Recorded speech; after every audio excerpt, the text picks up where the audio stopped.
Тут в Дюрицах мой тренер по тайскому боксу и мой друг, двукратный чемпион мира по тайскому боксу, двукратный чемпион Камбоджи, чемпион Европы и двукратный чемпион интерконтинентальный. Так знова niečo nové pre mňa bolo to.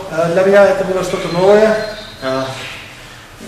Utvrdil som sa iba v tom, že všetky bojové umenia majú niečo spoločné a to je dôležité dýchanie. Я опять понял, что у всех боевых искусств что-то одинаковое, это дыхание. Dýchanie, samozrejme kondícia, časovanie, koncentrácia. Кондиция, концентрация a samozrejme и тайминг. Ja trénujem bojový šport. Я тренирую боевой спорт. Systéma je bojové umenie. Система боевое искусство.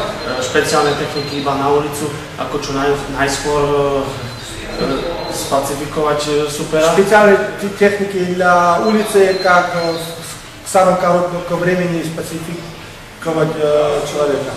A my sme, samozrejme, tajský box je troška ohraničený v rámci tých правил тайского бокса. Тайский бокс немножко ограничен правилами тайского бокса, потому что это является спортом.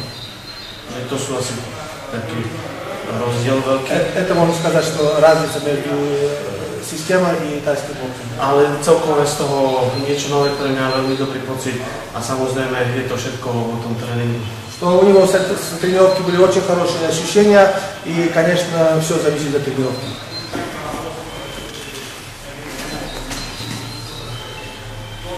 Россия, вперед!